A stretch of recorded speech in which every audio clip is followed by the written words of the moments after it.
Hello students, मैं सचिन कुमार अपने और आपके YouTube channel M with sir पर आपका स्वागत करता हूं। हम लोग फर्स्ट ईयर फिजिक्स का चैप्टर पढ़ रहे थे सर्कुलर मोशन, वृत्तीगत। इसके अंतर्गत पिछले वीडियो में हम लोगों ने एक समान वृत्तीगत, कोणीय वेग, कोणीय विस्थापन, रेखीय वेग के बारे में पढ़ा था। आज हम लोग इससे आगे बढ़ते हैं और शुरुआत करते हैं कोणीय वेग तथा रेखीय वेग में संबंध। ठीक, कोणीय वेग और रेखीय वेग में संबंध क्या होता है भाई?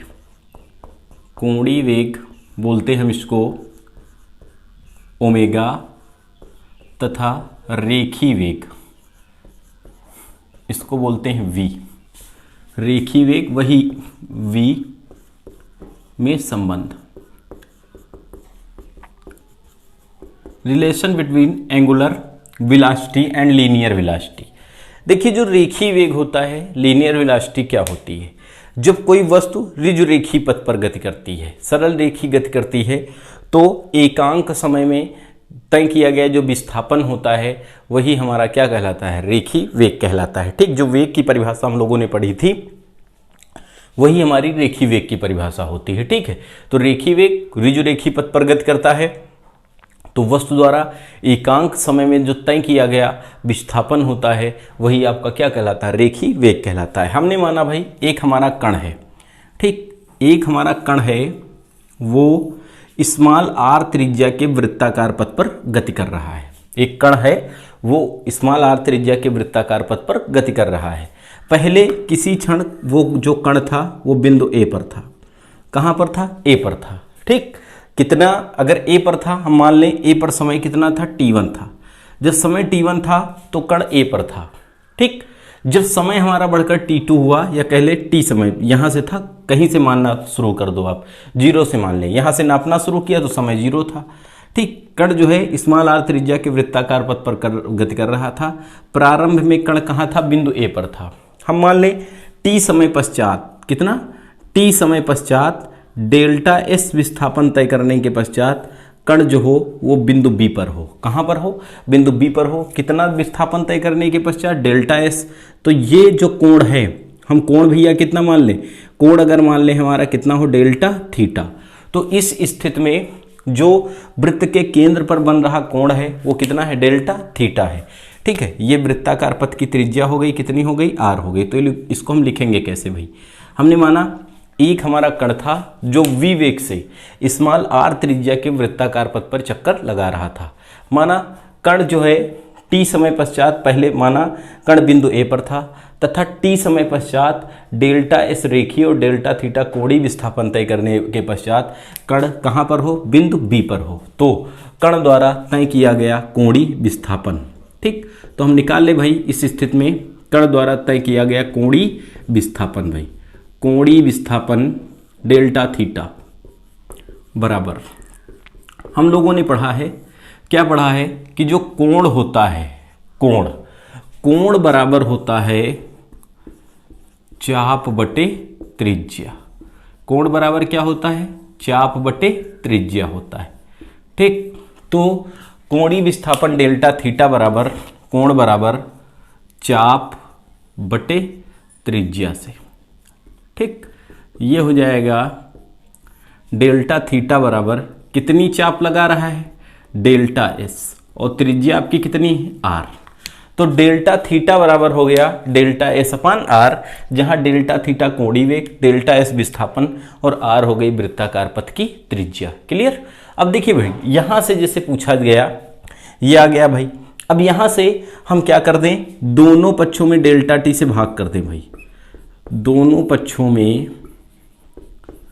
डेल्टा टी से भाग करने पर, दोनों पक्षों में डेल्टा टी से क्या कर दें? भाग करने पर। भाई दोनों पक्षों में हम डेल्टा टी से भाग कर दें, भाग करने पर देखो कितना आएगा? डेल्टा थीटा बटे डेल्टा टी बराबर, यहां से 1/r को कर लें बाहर, ये हो जाएगा डेल्टा एस बटे डेल्टा टी। ठीक, जहां डेल्टा थीटा क्या है? कोणीय विस्थापन, डेल्टा टी क्या है? समय, डेल्टा एस रेखीय विस्थापन, डेल्टा थीटा समय। यहां से एक बात और अगर आप बढ़ाना चाहते हो तो कर सकते हो, नहीं करना चाहते हो तो कोई बात नहीं। यदि यहां से हम लोगों ने पढ़ा है, क्या पढ़ा है? चूंकि जो कोणीय विस्थापन होता है, क्योंकि delta theta upon delta T, delta T upon delta T क्या होगा? कोणीय विस्थापन को हम किस में कोण में होने वाला परिवर्तन हम किसके साथ नाप रहे हैं, समय के साथ। तो ये बन जाएगी कोणीय विस्थापन परिवर्तन की दर, और कोणीय विस्थापन परिवर्तन की दर कहलाती कोणीय वेग ओमेगा कहलाती है भाई। ठीक, यहाँ से और delta S upon delta T, delta S है होने वाला विस्थापन, डेल्टा टी है समय। अगर विस्थापन को हम समय के साथ नापेंगे तो ये बन जाएगी विस्थापन परिवर्तन की दर, और विस्थापन परिवर्तन की दर कहलाती है हमारा रेखीय वेग v। ठीक, कोणीय विस्थापन परिवर्तन की दर को हम कोणीय वेग कहते हैं और रेखीय विस्थापन परिवर्तन की दर को हम रेखीय वेग कहते हैं। तो यहाँ से हम कितना लिख सकते हैं, इसलिए लिख सकते हैं कितना, delta theta upon delta T के स्थान पर ओमेगा बराबर 1 अपान आर, और delta S upon delta T के स्थान पर v लिख सकते हैं भाई। क्रॉस मल्टीप्लाई कर दें, आर यहाँ गुणे में इधर आ जाए, बटे में इधर आएगा गुणे में, आर ओमेगा बराबर v, या यहाँ से लिख सकते हैं v बराबर आर ओमेगा। v क्या है, कौन सा वेग है, रेखीय वेग। ठीक, v क्या है, रेखीय वेग। तो यहाँ से कितना लिख सकते हैं, रेखीय वेग v बराबर r क्या है, वृत्ताकार पथ की त्रिज्या, त्रिज्या स्मॉल आर गुणे कोणीय वेग ओमेगा, कोणीय वेग ओमेगा। ठीक, तो जो रेखीय वेग होता है v बराबर कितना होता है, r इंटू ओमेगा, जहाँ r होती है हमारी त्रिज्या और ओमेगा होती है कोणीय वेग, तो v बन जाता है हमारा r ओमेगा। क्लियर। तो ये हो गया हमारा भाई कोणीय वेग ओमेगा तथा रेखीय वेग v में संबंध। ठीक है, इस पर आधारित क्वेश्चन पूछा जाता है, वो क्वेश्चन हम आपको बता रहे हैं। क्वेश्चन क्या आता है कि जैसे कहा जाए एक घड़ी में, घड़ी की सेकंड वाली सुई की लंबाई 5 सेंटीमीटर है। ठीक, क्वेश्चन कहा जाए घड़ी में सेकंड वाली सुई की लंबाई 5 सेंटीमीटर है, इस पर आधारित क्वेश्चन जो आता है। ठीक, न्यूमेरिकल इसका क्या पूछा जाता है, लिख रहे हैं भाई, इसको रफ कर देते हैं, स्क्रीनशॉट ले ही लिया होगा आप लोगों ने। क्वेश्चन सुनिए भाई, क्वेश्चन हमारा क्या है, घड़ी में सेकंड वाली सुई की लंबाई, सेकंड वाली सुई की लंबाई, सेकंड वाली सुई की लंबाई कितनी है, सुई की लंबाई 5 सेंटीमीटर है। इतनी है, 5 सेंटीमीटर है। इसका कोणीय तथा रेखीय वेग ज्ञात कीजिए। इसका कोणीय तथा रेखीय वेग ज्ञात कीजिए। रेखीय वेग ज्ञात कीजिए। ये दो चीजें पूछी भाई जाती, इस तरीके क्वेश्चन आता है, या कभी कभी कहता है इनका अनुपात बताइए। तो घड़ी में सेकंड वाली सुई की लंबाई कितनी है, 5 सेंटीमीटर है। कह रहा है इसका कोणीय तथा रेखीय वेग ज्ञात कीजिए। देखिए भाई, यहां से अगर हम बात करते हैं, किसकी बात करते हैं, त्रिज्या की। भाई ये जो 5 सेंटीमीटर लंबी घड़ी की सुई होगी तो ये वृत्ताकार पथ पर तो गति करेगी, अर्थात ये अपने चारों ओर वृत्ताकार पथ बनाती है, ऐसे ऐसे चलती है। तो 5 सेंटीमीटर त्रिज्या वृत्ताकार का जो है वृत्ताकार पथ बनाती है। ठीक, जिसकी त्रिज्या कितनी होती है, 5 सेंटीमीटर। तो ये त्रिज्या कहलाएगी। जो सुई होगी, सुई चूंकि वृत्ताकार पथ पर गति करेगी, इसलिए ये जो अपने चारों ओर वृत्ताकार पथ बनाएगी, जिसकी त्रिज्या कितनी होगी, 5 सेंटीमीटर। या ऐसे कह सकते हैं, इस स्थिति में जो लंबाई दी होती है उसे हम त्रिज्या मान लेते हैं। ठीक, ऐसे भी कह सकते हो। तो त्रिज्या हो जाएगी, त्रिज्या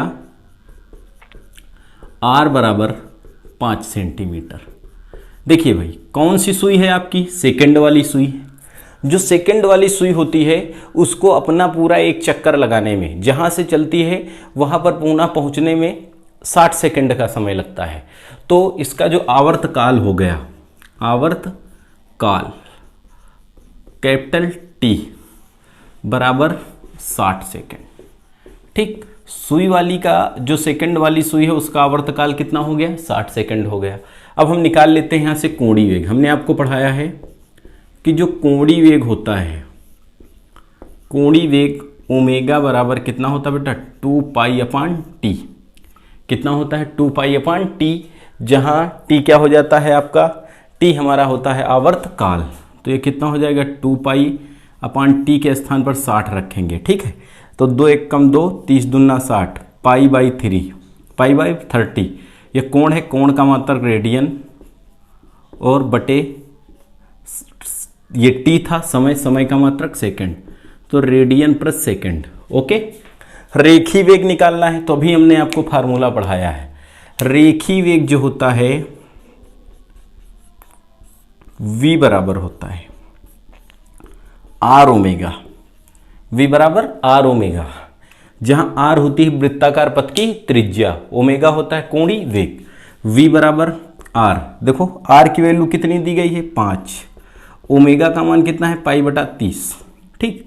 5 एक कम 5, ठीक, 5 छक्का 30, v बराबर देखो पाई बाई 6, ये आर था त्रिज्या, त्रिज्या का मात्रक मीटर, बटे टी क्या था समय, समय का मात्रक सेकंड, तो मीटर प्रति सेकंड, पाई बाई 6 मीटर प्रति सेकंड, या पाई का मान 180 रख दीजिए, काट दीजिए, आ जाएगा आपका, ठीक है।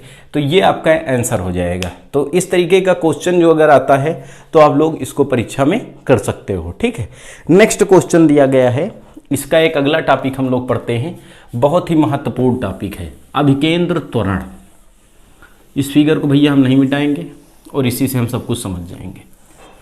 देखिए भाई क्या निकालेंगे हम, अभिकेंद्र त्वरण।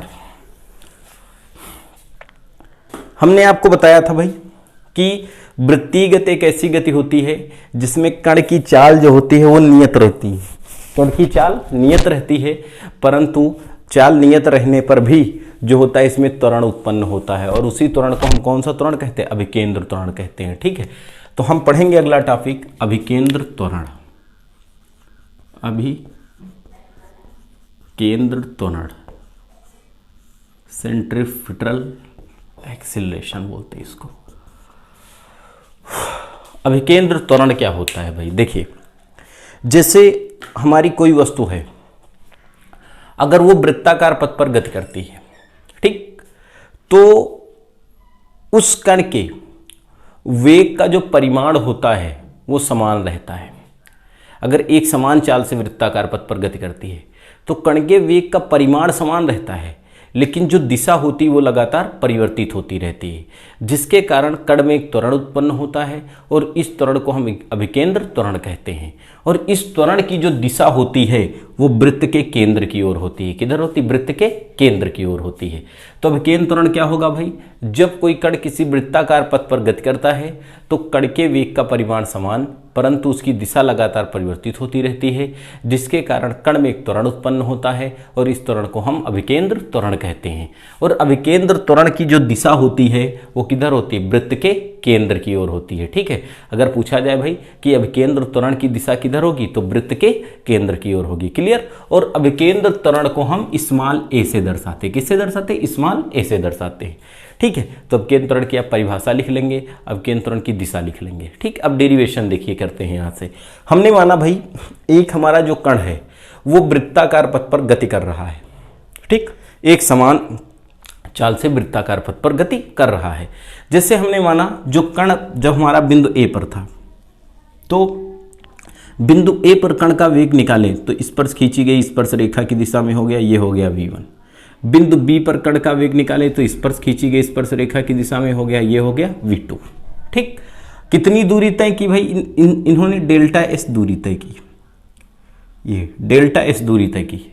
किस पथ पर गति कर रहा था, वृत्ताकार आर त्रिज्या के वृत्ताकार पथ पर गति कर रहा था।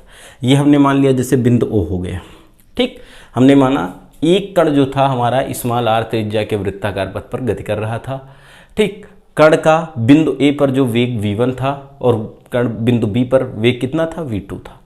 कण के वेग का परिमाण समान है, अर्थात मॉड ऑफ v1 बराबर मॉड ऑफ v2 बराबर v, ठीक। दोनों बिंदुओं पर कण के वेग का परिमाण समान है, परंतु दिशा लगा जो है अलग अलग है। अगर ध्यान दीजिए इन दोनों की दिशाओं को हम एक बिंदु पर दर्शाएं, तो भैया दोनों को एक बिंदु पर दर्शाएं तो इसके लिए हम बिंदु मान लें। जैसे इस बिंदु को हमने मान लिया C, बिंदु का क्या मान लिया C। तो बिंदु C पर देखिए वेग v1 की दिशा ऐसे है, ये हमने बना दिया वेग v1 की दिशा, ये v1 सदिश हो गया, वेक्टर v1 सदिश, ठीक। यहाँ पर भाई दिशा लगाओ कि क्यों दिशा है इसमें। बिंदु बी पर अगर हम खींचे तो ये हो गया भाई, एक ही बिंदु से दोनों को खींचे तो ये हमारा हो गया V2, सदिश V2। ठीक, अब पहले के बाणाग्र को हम दूसरे के बाणाग्र से मिला दें तो ये दर्शाएगा इसके वेग परिवर्तन को, डेल्टा V। डेल्टा V बराबर हो जाएगा vector V2 minus vector V1। ठीक, वेग का परिमाण समान है परंतु इनकी दिशा क्या है, अलग अलग है। अब समझिए हमारी बात को, ये हमने एक त्रिभुज मान लिया, हमारा हो गया CDE। ये हमारा एक अलग त्रिभुज बना, ये हमारा एक अलग त्रिभुज है। ठीक, यहां से समझिए आप, जो त्रिभुज हम ले रहे हैं OAB। ठीक, देखो भाई, जो हम विस्थापन लेते हैं डेल्टा S, क्या लेते हैं विस्थापन डेल्टा S। रेखीय विस्थापन डेल्टा S क्या होता है, किसी वस्तु की अंतिम एवं प्रारंभिक स्थिति के बीच की जो ऋजु रेखीय दूरी होती है, किसी वस्तु की अंतिम एवं प्रारंभिक स्थिति के बीच की जो ऋजु रेखीय दूरी अर्थात डेल्टा S ये दी गई है, ये हमारी डेल्टा S है। देखो भाई, अब हमारा यहां से दो त्रिभुज बने, एक त्रिभुज हम ले रहे हैं OAB और एक त्रिभुज ले रहे हैं CDE। ठीक, क्या ले रहे हैं भाई, त्रिभुज OAB तथा त्रिभुज CDE। भैया हम समकोण बना दिए, समकोण नहीं। ठीक, ये दो त्रिभुजों की हम बात करते हैं। देखो भाई, इन दो त्रिभुजों की बात करें, ये कोण भी हम इसमें थीटा मान लेंगे, है ना, डेल्टा थीटा। देखो भाई, यहां से इसकी दो भुजाएं ये और ये आपस में बराबर हैं, यहां पर इन दोनों का परिमाण आपस में बराबर है, V1 और V2 बराबर V हमने लिखा है। ये कोण हमारा कितना है, डेल्टा थीटा है। तो यहां से भैया ये दोनों त्रिभुज के दो भुजाएं और एक कोण आपस में बराबर है। जब किसी त्रिभुज की दो भुजा और एक कोण आपस में बराबर होती है तो त्रिभुज क्या हो जाते हैं, समरूप हो जाते हैं।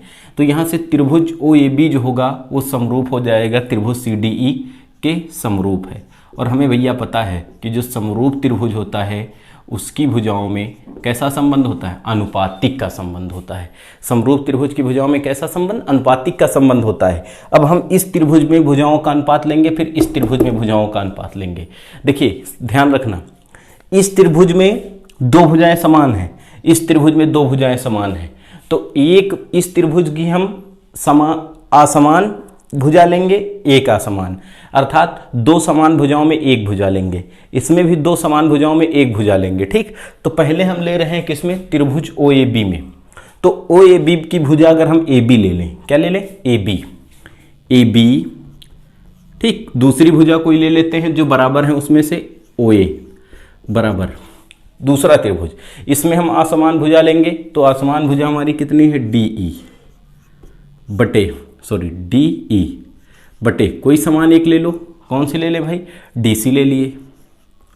ठीक, D बटे DC।